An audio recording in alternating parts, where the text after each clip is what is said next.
Hello and welcome to my channel.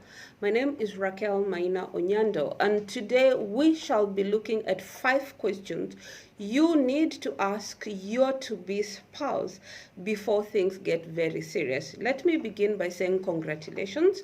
Yes, I am aware that you've been having a good time getting to know one another, and you feel, yes, this is the person I want to spend the rest of my life with. That is a very good place to be at, and therefore I want to say congratulations.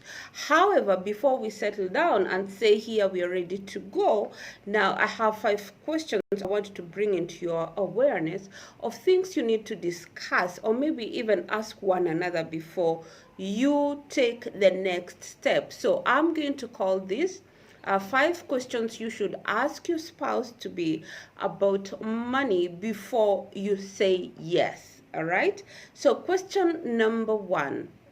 Now, maybe before I give you the question, this is what I suggest. Create an environment which is free, okay, which is fun, okay, so that you can be able to speak freely and honestly, okay, because the answers to these questions are going to be very pivotal and also are fundamentally important for the next life that you intend to share together. So let's get down to it. Question number 1: what would you do if you won 10 million shillings today? Okay, now it is important that you both answer this question, and maybe at the end you can discuss the answers that your spouse gave and spouse to be gave and the you give.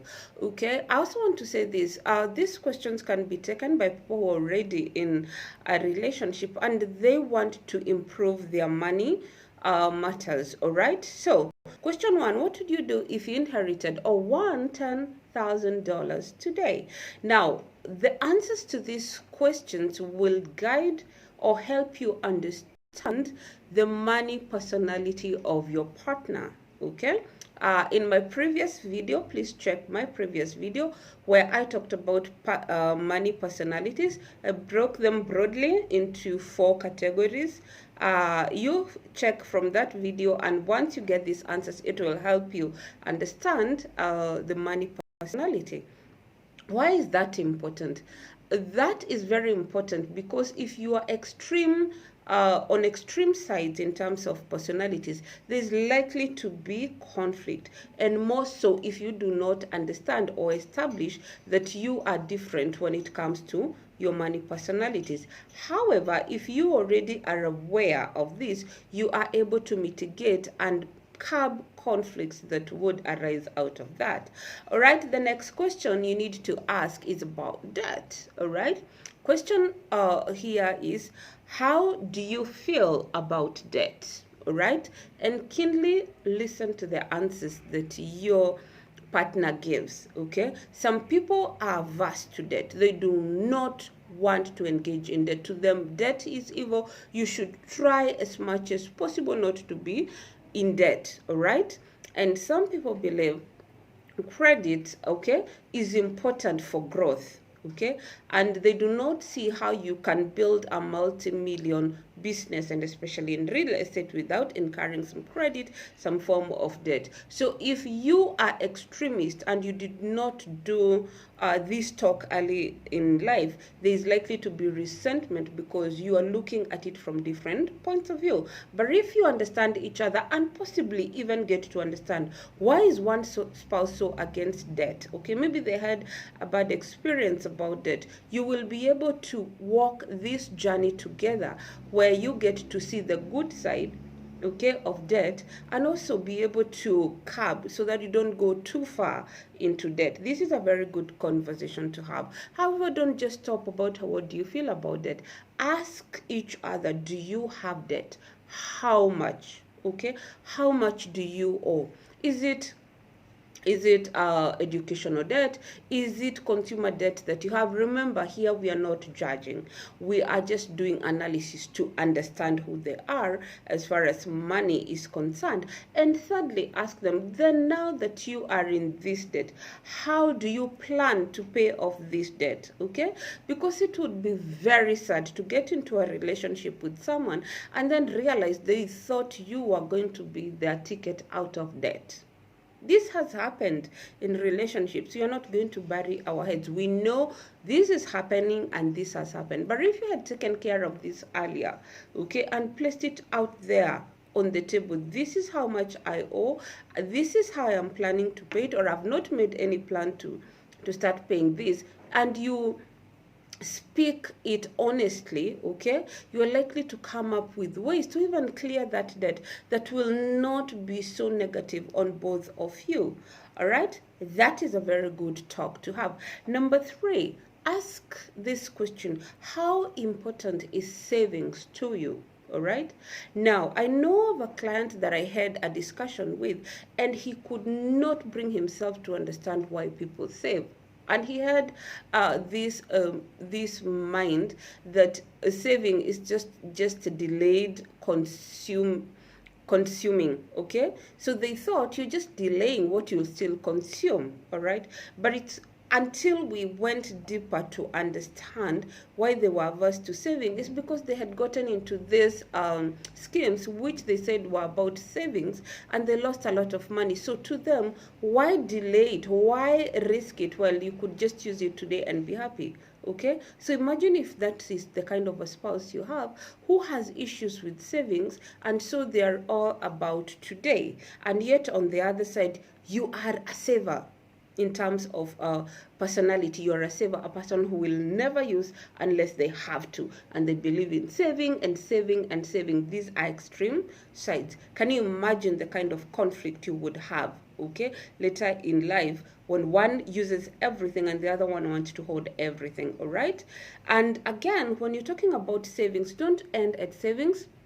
Move on and ask about investments. What is your take on investments?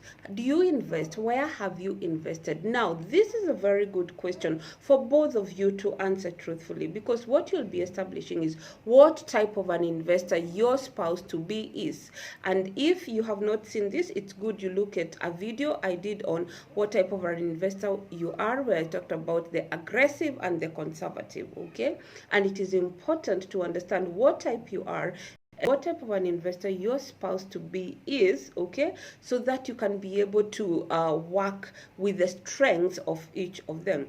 If one is too aggressive, that means they are running after the returns. They do not care so much about the risk, and the other one is so concerned about preserving the capital, right, or the principal. There's likely to be conflict. But once you understand each other, you understand what type of investors you are, then you will discover that you can actually take advantage of one form and the other advantages of the other, and you become winners. All right, so I ask you, if you're here with me, still here with me, kindly subscribe to my channel, okay, and watch to the end and leave a comment so that we keep learning together. I have mentioned too that were previously done, what type of an investor are you, and there's another video on your personality type. This will help so much when you are answering this question. So that was question number 3. Question number 4, ask this question: what is your financial weakness? All right, what is your financial weakness? We know truthfully we all have our weaknesses as far as finances are concerned, okay?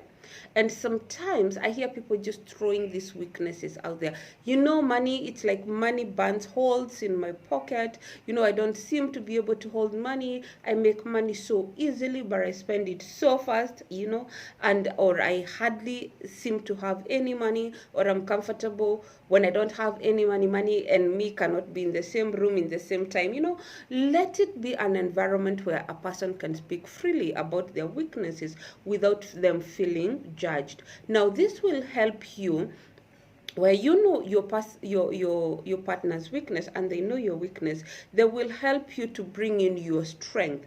because in life you'll find that what is the other person's weakness might actually be your strength. So if your partner is just about spending and you're a saver, you could actually come together and help each other to save and then spend. All right. And then finally, it is important you ask this question: if there was an emergency today, okay, how would we take care of that emergency? Okay, now this question is actually a precursor of asking, do you have any emergency fund? What is your take on emergency fund? Do you have it? How do we take care of emergencies? If we do not have emergency fund and we both agree it is critical that we have emergency fund, how do we start building our emergency fund? Now look out for my next video. I'll be dealing with emergency fund, why you should have it, how much you should have in your emergency fund, and where you keep this money. All right. So once you answer these questions, I always advise people, create an environment that is loving, possibly a date where you're both happy, you know, have some cookies, have some coffee, or something that you both like doing, and in that environment of peace and tranquility and joy, then have these questions. Okay, and remember, the answers to these questions are not to be used to judge one another.